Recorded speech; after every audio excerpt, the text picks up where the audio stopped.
There's a jewelry brand from India that is absolutely loved by Hollywood celebrities. From Angelina Jolie to Kim Kardashian, Scarlett Johansson, Rihanna, Beyonce, all of them have worn their jewels. They've been the official jewelers for movies like Bahubali and Manikarnika. And I can safely say every single Bollywood actress has worn Amrapali on more than one occasion. So I decided to meet with Tarang, the creative director of Amrapali Jewels. We met at their museum in Jaipur to understand everything around. How does a jeweler differentiate their designs to charge a premium? What are the economics of running a jewelry store? The capital investment, the amount of inventory, the profit margins that jewelers make on gold, silver, and fashion jewelry. How does one start opening stores at airports? And how one can start a business in jewelry in the minimum possible investment. This is Founder's Office with Sarthak Ahuja. So, bunch of questions here. I would think that the reason you're making higher margins on jewelry and your products compared to a lot of other jewelers is because their products are commoditized and you can probably find the same design any jeweler that you go to. So their margins typically come from say either the change in the price of the metal or it's the making charge, which a lot of times would vary between, say, depending on the product, between say 4 to 5% to say an 18-20% if you're buying from a Tanishq or if you're buying from a brand and stuff like that. You found a niche in tribal jewelry and making it mainstream. Now imagine someone else who wants to start in jewelry today. Are there any other niches that you think someone could pick from a design perspective to build a brand in jewelry, which Amrapali probably wouldn't because you have an identity of your own, but you think there's something unexplored that really interests you? It could be from India, it could be from abroad, that you think an entire category or a business can be built around? So I think what I feel, two segments to this question, the two answers. One is that I think stone on stone is a very important kind of a look which I see around a lot more. A lot of brands are doing, a lot of jewelers are doing, and it's a little more difficult, complicated to do, but that is completely a direction which if a brand only does that can actually create a very like big a segment. Stone-led Like jewelry. Completely, like the whole thing is a stone and you have embedded more stones on the stone. Okay. And we do that, but we do that as a masterpiece only. We don't do that as a line. We don't do that. Or not as a collection. Not as a collection. But that I feel is a very big market which is growing internationally. And also. what stones would you pick for it? Oh, they're diamonds and rubies and emeralds and blue sapphires, and then on the sides you're putting lapis lazulis or even opals or even turquoise to have a semi-precious stone to cover it, and a more important fine right in the center. Right in the center, more expensive or one of the colored stones to put there, or a diamond. And the second part is jeweled objects. Okay. I think that is something which we are missing out massively in this country.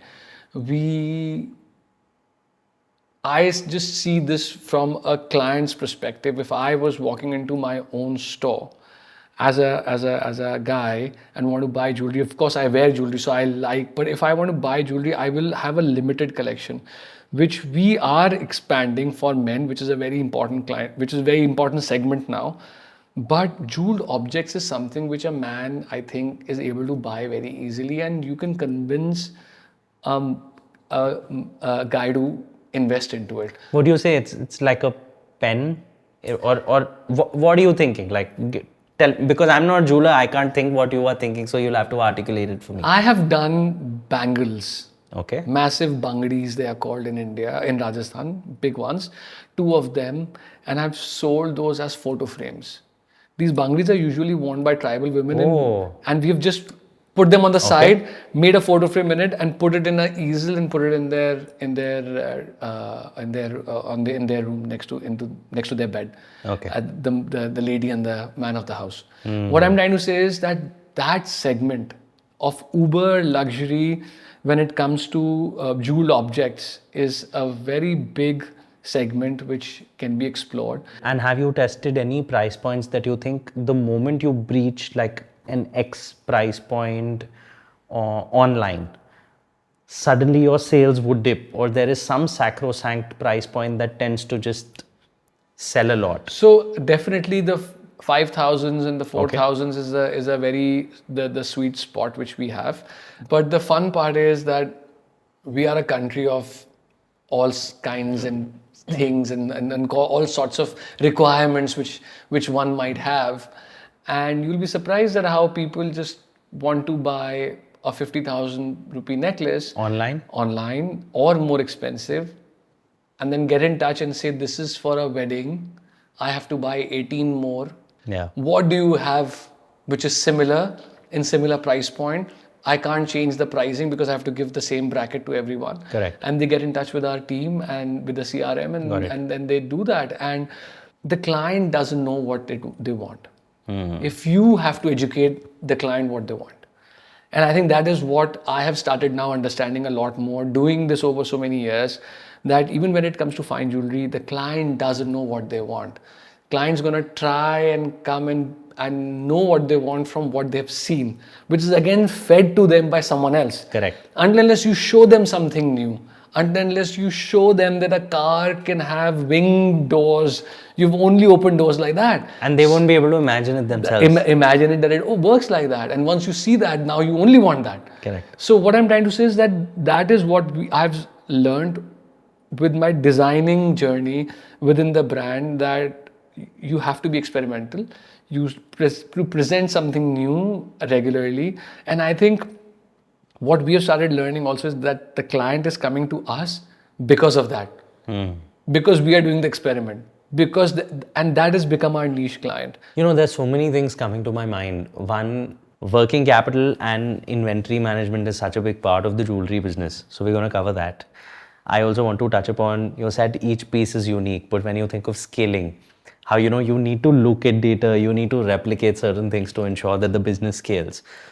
But before we dive into all of these aspects, also on how you kind of take an Indian brand international, first, also wanted to understand what are the general economics like of a jewelry store today. And I don't mean the Tanishqs and the Kalyan jewelers and all, because their financial data is widely available, analyzed by stock market analysts. But since yours is not a public company, plus there is a niche, there is a differentiator in terms of the kind of products you bring, I would think any person who wants to get into jewelry today, and if they want to start off with an offline store, typically, what are the kind of unit economics, firstly, that you think are ideal that they should try and meet for the business to meet? And then we'll get into Capex and other aspects. In your answer, I would love if you can differentiate between how does gold fine jewelry work, and how the economics for say something which is silver or costume or fashion jewelry, and how it differs. So Amrapali is going to be, at the moment, we don't sell online. I mean, we'll sell sometimes some pieces online on like a Net-a-Porter or a Moda Operandi for the international market, because the stores are very limited, or our presence is very limited.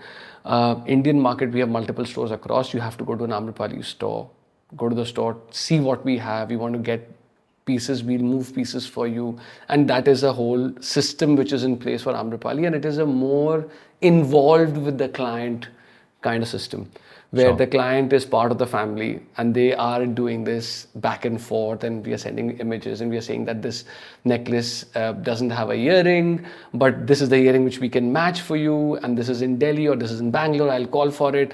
And I think the client loves that journey as well, to explore and to find their piece.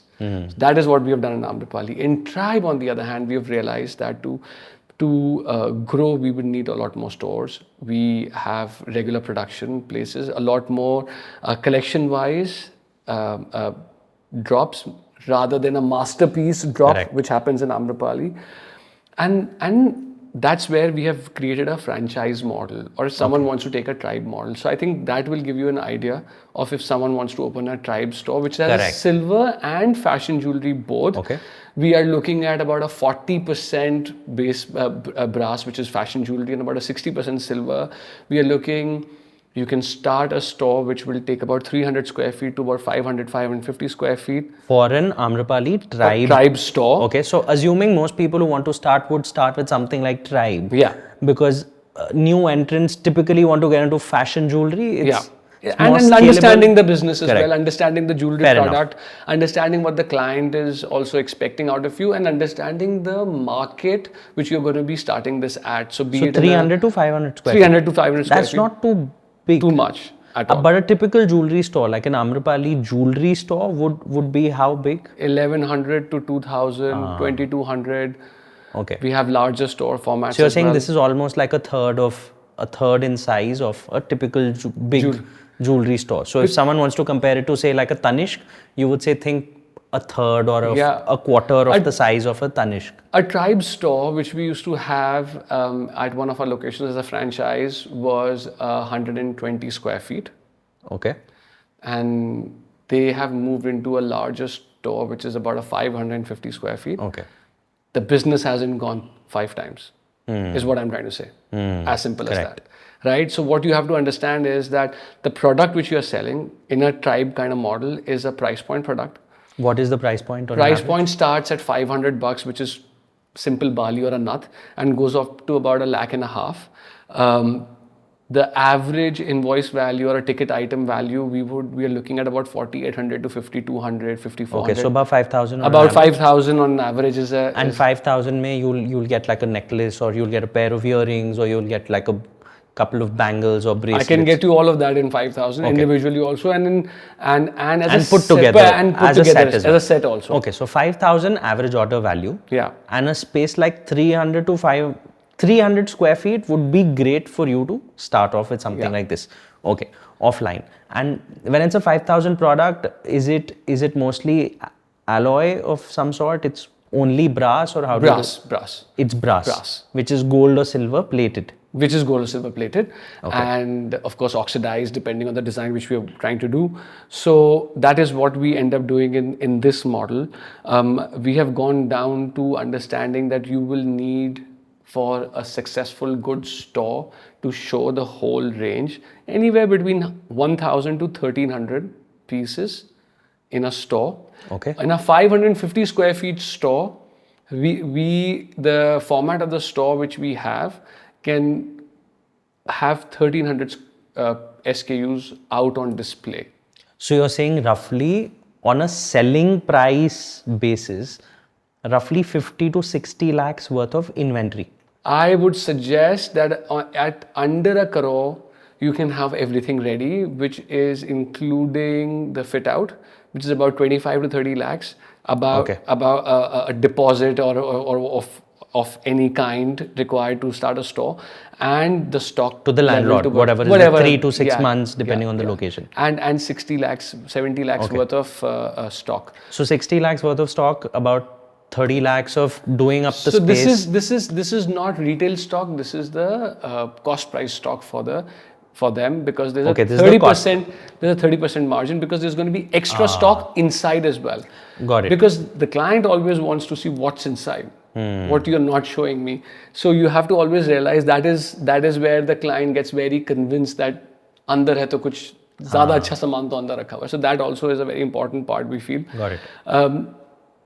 We are trying to minimize that again in a tribe store. So to that, would you say that if they're spending about 60 lakhs on the inventory, on a selling price basis, it's closer to 90. Got it. Okay. It's a 30% got it. margin. Understood. Given to the. Okay. So 30% margin is what they're getting in this jewelry. And how much do you think typically for such a store, 300 to 500 square feet, what should be the operating cost for a person? Let's think if they're opening in a metro city. Yeah. Rentals from a perspective of sales per month as a percentage, do you think there's a benchmark? So I think about a 3 lakh, 3.5 lakh would per be month? ideal for a space. I wouldn't suggest to go extremely expensive. We have stores in a very expensive spaces as well. This is when we are going ourselves. A franchise, I would never try, and I will always try to do. We always say that do not go to the most expensive outlet because we don't want you to get overwhelmed with the cost of running. So it's a 3.5 lakh rental per month. Yeah. I would assume that the store would hope to do about 30 lakhs of net revenue. 40 lakhs if you're doing a month, which should be your target. Then you remove GST and also will come to about 35 lakhs. Yeah. No, more actually. 3%. GST is just 3%. Got it. So 40 lakhs of revenue is what you should aim to do per month. Per month to have a good system in place. There are days, there are months where you're going to be hitting 30, but then we have Diwalis and we have all of that festive season. So you see seasonality even in costume jewelry and fashion jewelry? Yeah. Yeah? Yeah. Okay. Definitely. Okay. Definitely. I think it is not seasonality depending on the metal. That is how we are perceiving it. It's depending on the occasion. It's depending on the occasion. It's depending on when the client wants to walk into your store and spend that money. And there could be a time when someone wants to spend 3,000 and there could be a time the same client wants to spend 30,000. I don't know. So it depends what that time is. Okay. So ideally they're keeping about 3 months of inventory is what they're keeping at a store like this. If a 3-month inventory is what you can manage, then you're running business very well. Then you are running business extremely well.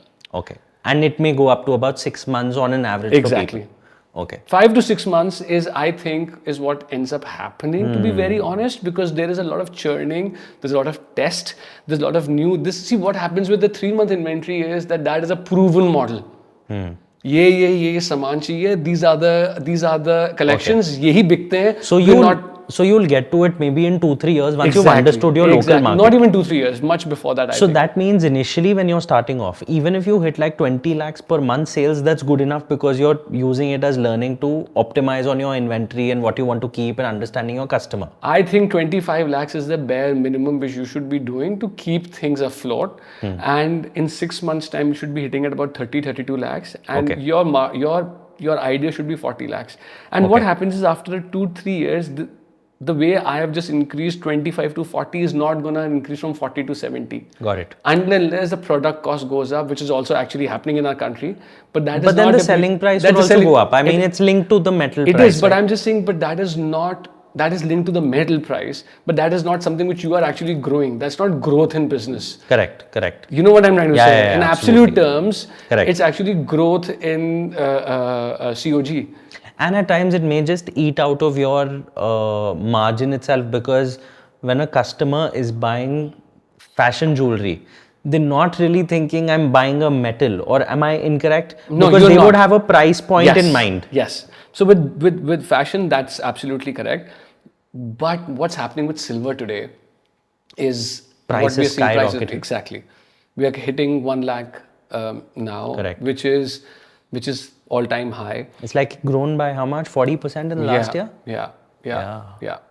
So we strongly feel that this is the future. We strongly feel that silver is going to be the new gold, not just because of jewelry, but because of industrial uses, because of EV vehicles, because of solar panels, everything. There you go. So that is going to make silver go up much, and the ratio.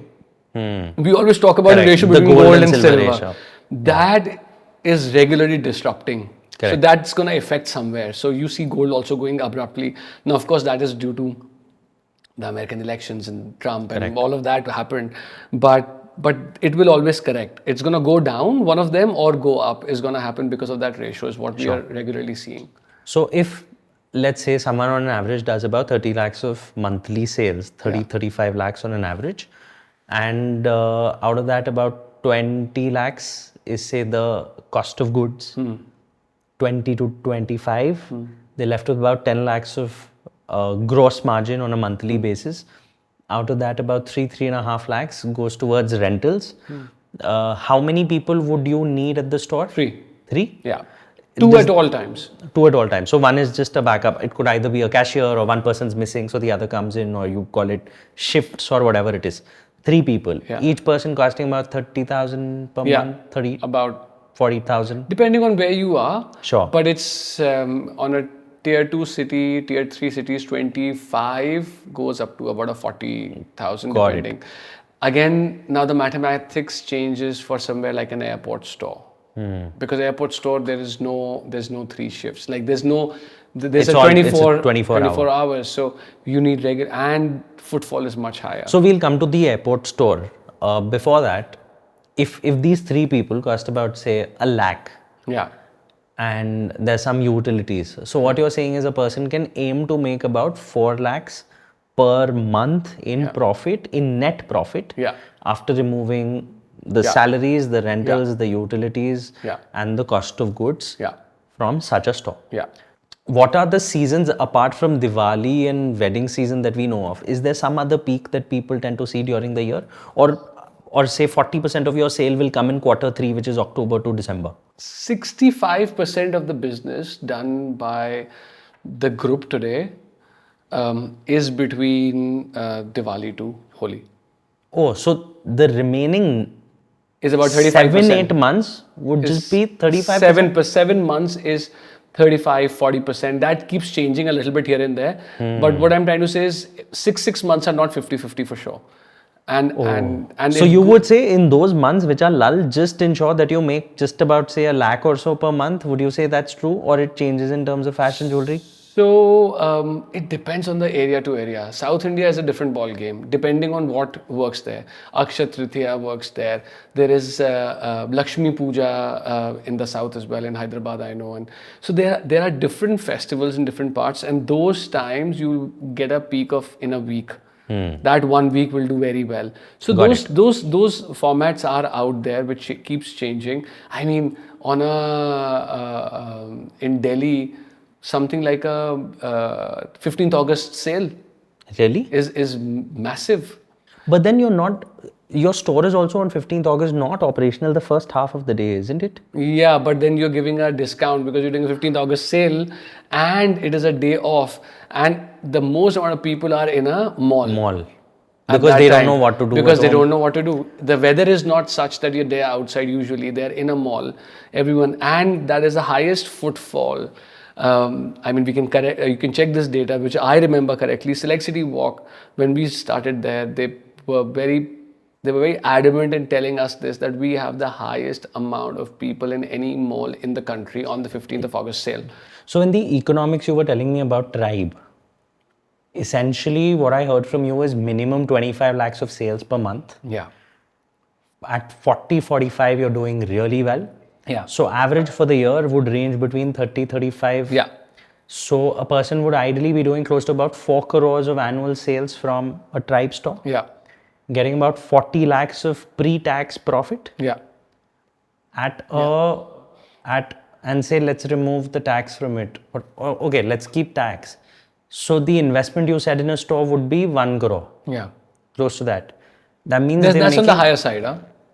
That means they're making upwards of say 35% return on invested capital from this business, when we've not even taken into account capital appreciation of the metal. Capital appreciation. So what they are doing is they're not buying into the stock. Is it? They are technically they are getting it. They're putting a deposit against the stock. So that stock is still owned by the brand. And it's still owned by Amrapali. We have given it to them on consignment to sell. Okay, so that deposit is only as a safekeep against the stock. So that does not, and that is the norm which of course we have to run the business with, because we also need capital to run the businesses. But that does not mean that we will not be sending, or we will not be working for a 10 lakh extra margin. We'll give you more stock if required. It's not. We're not going to be putting a bracket that it's a 50 lakh only, you're already 52 lakhs, you cannot. So I think that much flexibility is of course there and needs to be there in business. There are lots of new collections which we launch. Also, we encourage our franchise partners to do shows, which I think attracts a lot of clientele. Shows like the wedding age. Like a wedding, yeah, something like that. Okay. So local markets have lots of these shows happening. A lot of footfall comes there because there are usually people coming from out of town getting their product. So it encourages them to be the accessory partner there. Okay. in a wedding show, maybe we are not the right player for a client for the wedding jewelry, but we are the right client, we are the right partner for The bridesmaids and for the gifts, correct. for the mehndi gifts, Gifts. for Absolutely. the gifting for the whole wedding. I mean, I have done multiple weddings. I've done weddings where we have been we have done jewelry for the bride and the whole family, but at the same time, we've also done gifts for all the. So that is another corporate gifting. That whole market is again a very important market which can be explored in that city where you're opening a store Sure. at. So And how does the economics for like an airport store work, or how is it different compared to? more expensive. Is it a revenue share? It is a minimum guarantee. Okay. So yes, there is a revenue share kicks in after the minimum guarantee happens. They are definitely a lot more expensive than other stores. The visibility Is the price point of the same product different at an airport No. store? No. So the price point price remains point the same. remains the same. That's And the key. what's the space? Is it 100 square feet? No. Airport stores we are looking at usually at about 350 to 450 square feet. We have one, Chennai for example, which is 150 square feet. What happens is the location, as you know, in this business, it's said that Key. it's location, Correct. right? So if I have a store in Chennai where you, Chennai airport where you walk into through the security and the store is right opposite there, doesn't matter if it's 150 square feet, I'm Correct. gonna be right there. I'm getting visibility with the branding there straight away. So the rental you said is higher. However, higher. the number of people required could be lower. Could be higher. Could be It's higher always even higher because 24 because hours. it's a 24 hours. So do you also have lower percentage margins, but the sale revenue is higher because of the footfall? Because and of the that's how it footfall makes is money. higher, the brand recollection is higher. The fun part about airports is that the airports are growing in size. Hyderabad airport, for example, is a it's massive beautiful. and beautiful airport. beautiful. So I think airports are becoming like massive malls. Correct. They are also very happy to work with store or brand owners which already have the foot in the door. But how do you pitch to an airport? For example, someone is starting a new age fashion jewelry D2C brand in India and says, okay, we're selling online, we see good traction. Now we want to approach a new airport which is coming up. Think a Jewellery airport, or right now what's happened with T1 in Delhi. I think they've widely expanded it, and I think there's so much of an opportunity for so many more commercial shops and stuff to come up. And someone saying, I'm not a well-renowned offline brand, is there a way that they can capture it? Now catch there their is. I feel Okay. now there is, and what that way is that airports are having a lot of their own store in stores. Okay. So if you remember back in the day, I think now if we travel internationally, it's called World of Duty Free. I want to call it. I guess so. Something Yes. like, or it used Yeah. to be Flamingo before. Back in now the day, now I think it's it's something like else. World of. But that is basically a franchise. Oh, of so mul- someone's taken That whole thing entire place on and rent. selling chocolates and alcohol and cigarettes and all Oh of that. yes. Right. So what local airports are starting as well, domestic airports are starting, is instead of doing individual stores, which is a lot more costlier affair for someone like a newer business which wants to get in, you approach their arm, which is going to be a store in store, which is just coming out. You will see this. I know this because of being in the stores and because being in the airports. This is going to be a new format, which is where I think it's going to be a lot more feasible. Okay, so you approach the corporate called World of Duty Free or whatever is the corporate, Yeah. and maybe pitch to them that why don't you give us like a Exactly. tiny space within your. So Hyderabad tribe at Hyderabad International is store in store. Okay. Such as this format. Do you think this is where even if someone wants to enter, it may be easier to enter through collabs? Is there a principle you follow? Do you have a brand Bible that says these are the kind of collabs we'll do, or do you go more out of gut? And right now because you're at the front and center and your family is around the brand. Yeah, I think it's more, there is no brand guide to do who to do collab with or who not. But I think anything which is very experimental. So if you see all the collabs which we have done in the past. Could you name a few? So we did one of the first ones was with a clothing designer called Manikarnika Arora. Then we had something like we did a collection for Bahubali. So I think that was a very good platform to kind of show the world, that what all kind of jewelry we are capable of in 3 hours. Right? So that is how we took it. We designed about, I don't know, about 900, 1000 designs. We made about 700 or 800 pieces, which we That used would for this. probably take like it's Years of work, lot of people, lot of design team involved. Any other movies you've Manikarnika. Okay. We have done for one of the first movies which we did ever was Troy. These are all period movies, no? These are all period movies when people are looking for pieces which remind them of the old world days, old world charm. I think that is our client also. Do you guys actively build a stylist network? Is part of the marketing? Is there someone who's dedicated to ensuring that that happens, or because the brand is that old, it's just organically happened that stylists know if we need something which is period or specific to a place, Amrapali is the brand to go to? Exactly. So it's the latter. The reason why Amrapali became extremely popular internationally is because we had PR offices internationally. Really? And we did not even have stores. Since when? This is 2004, 2003 is what I want to say. So that's all more than 20 years More ago. than 20 years back. But would you tie up with a PR agency there, or would you have some person whose job is to just... Why I jumped from that story to this is that we were doing this internationally 20 years ago. Sitting from India. And not just in India. Not in India, we were already doing it. We were one of the only few ones who was doing it. We were okay for someone to walk in and take, and we had these stylist friends which had become, and we were giving this out. And this network had already started then, but internationally to be able to do it, have a collection of 200, 300 pieces lying in our office in LA with our PR representative for 4 months, which was usually then shown to multiple stylists, which was eventually then went to like a Beyonce or a Shakira or a Halle Berry or whoever, Angelina Jolie, 20 years back.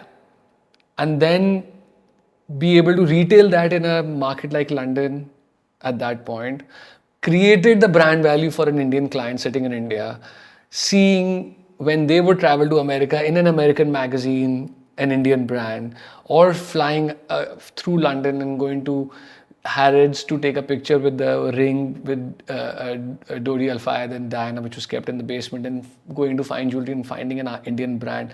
So I think all of these stories and all of these efforts internationally and in India with the stylists, with points of retail which we had, kind of stitched a very good story of an Indian brand going world or showing its work world over, and people are wearing that at Oscars or Emmys or whatever, taking awards while wearing those pieces. And we have multiple of those images also.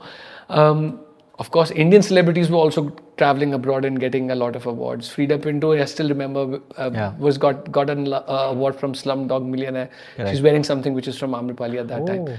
I have Rihanna on the cover of a magazine wearing a piece of the collection I was telling you before, which was not as successful straight away, but then was sold out eventually. But at times there is frustration also, that you could be sitting on a piece for a much longer period and you might be thinking that, oh my God, I've had this. And these are fine jewelry pieces. These are seriously... And let me send it to the PR office and what they do, because it's not selling here. But then that is when the piece finds a client. Yeah. Or the client finds the piece. Because in the design world, don't you think globally, everything's looking so uniform? Like the buildings now look the same no matter Cars. Cars look the same. Like literally every car from the side and from the front, and they all look the same. Everyone's aiming to look like a mini version of a Discovery or a Range Rover. And I mean, eventually we are going towards uniforms, right? And that is how I like to put it. We were talking earlier on as well. That same product, the same group of 20 women meet in a restaurant. 6 of them, 8 of them are wearing the same product, the same bracelets, the same. Correct. You know. So this is what my dad always said, which I told you before. We don't want to create uniforms. We want to create one-of-a-kind pieces. So even though data would tell you that say the Cartier Love bracelet is the most requested, piece to It Indian is. jewelers. Yeah, it is. And actually it is. And that makes money. It is. But you would say we don't want to do it. We don't want to do it. Well, we don't want to do infringe IP. I mean, that's 100% another reason, not, of course. Not want to do that at all. And what I'm trying to say is we don't necessarily we don't want to create that either. I think it's high time as a whole, jewelry should be also treated as pieces of art more than just a commodity.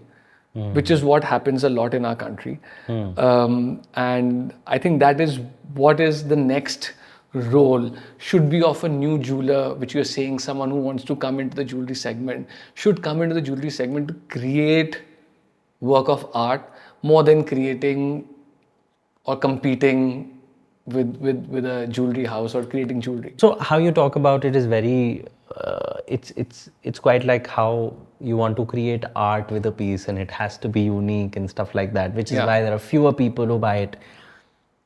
Do you think companies that are trying to tap into scarcity marketing have somehow formalized or put in SOP around exactly what you're doing? Where they're saying if the first wristwatch in the world was the Cartier Santos Dumont, we want to make 10,000 pieces, build that story, and then not make more, because if we make more, it's going to drive down the price, and we want to keep it scarce. Do you think Amrapali in some way, or maybe let's talk about Tribe in some way, would try that if there is a piece that is selling a lot, would you at some point want to curtail production just to make it unique to people who wear it, to give them a sentimental value that I'm one of the lucky few? I think that is definitely the plan at Amrapali. Okay. At Tribe, we haven't gone through that stage yet, I feel. Okay. I think at the moment in Tribe, we are just exploring and still experimenting with different markets and different ideas and what sells where, and trying to understand that. We definitely have our top 25 products. The funny thing is 15 of the top 25s remain there on the list for the last 5 years, 6 years. So once usually something makes the top 15 list, it usually doesn't die out. So we are also waiting to see how does a natural death of a design happens, or maybe it just becomes like the Cartier love bracelet for It's also for Tribe. So I'm great. We should definitely do that then. The good part is that not a lot. It cannot be remade by someone else. So you have IP protection. So no, not even that. Even the skill? The piece itself is not usually such a simple piece which can be made by someone else, unless they put their mind into copying it and creating 10,000 of it. That'll be then I mean it's not like a love bangle, which is far more easier to be copied because it is made around a easy, simple. So the simple design. The idea there is that it is aesthetically more versatile. Exactly.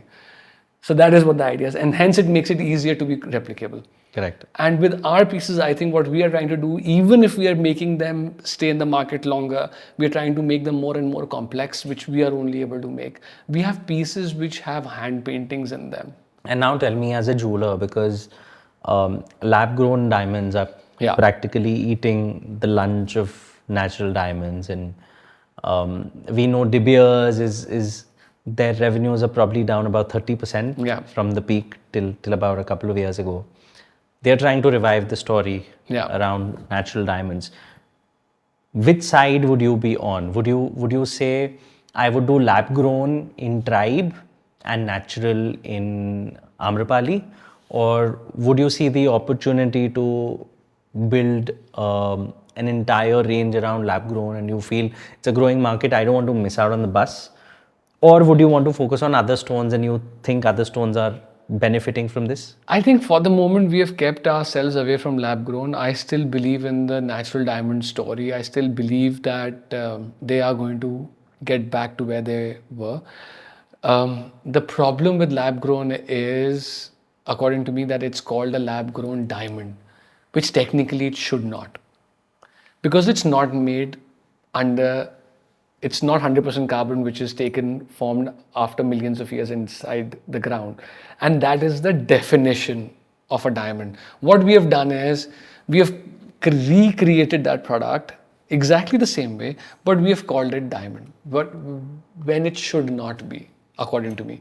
So I think eventually that's going to happen. There are other material in the market like moissanite, cubic zirconia. You wear it, someone could be wearing it in the evening in a party with dim light. I, being a jeweler, will not be able to make out. Anyone being a diamond dealer will not be able to make out what if she's wearing the. So if that already existed in the market and diamond was coexisting and the prices were going up, the reason why this has changed is because of two reasons: because of the diamond being called as a diamond, and it being also linked to the Rappaport. Yeah. Rappaport is the sheet which basically determines the price of a diamond. What they've done is also they've linked that to lab grown, is also linked to that, and it talks about a percentage off on the Rappaport, which is not just seems, is a massive number, the gap between the both. So I think that is very cleverly being done. It's here to stay. It is going to be around, but I don't think it's going to take away from the natural product. Yes, there's a correction which maybe it was required in a diamond. For someone like me, I give a lot more time and effort and my strength to natural colored stones. You want a 50 carat diamond? You pick up the phone right now. You actually in the market with the money, I'll guarantee you'll find 20 50 carat diamonds across the world.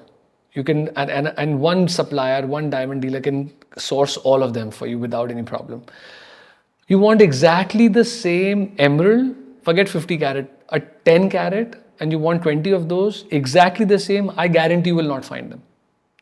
So the scarcity of the natural product when it comes to a colored stone is far more scarce than anything else. Thank you, Tarang. Thank you for all this information and insights that you've given us. I think while I wanted to understand a lot about the jewelry business and the economics, I think what we're taking away more of is how to really build a brand. And I think the passion for your entire family that we've seen towards jewelry and just looking at it as art, I think goes to show that in any business, if your objective is to make money and to optimize for scale and for profits, in today's day and age, there is definitely someone bigger than you in capital who can come and wipe you out of the market. It's that passion for the product and for the innovation and for the art which really makes you stay the entire path to making it a big brand in the future. And all the best for that. And thank you. Thank you for taking out the time. Thank you. I have been absolutely blown away with the return on investment that a well-managed jewelry business can create. The trick to winning is in the creativity one can deploy while having a thorough grasp on business fundamentals. I'll see you again right here in a dozen more episodes of Founder's Office with Sarthak Ahuja.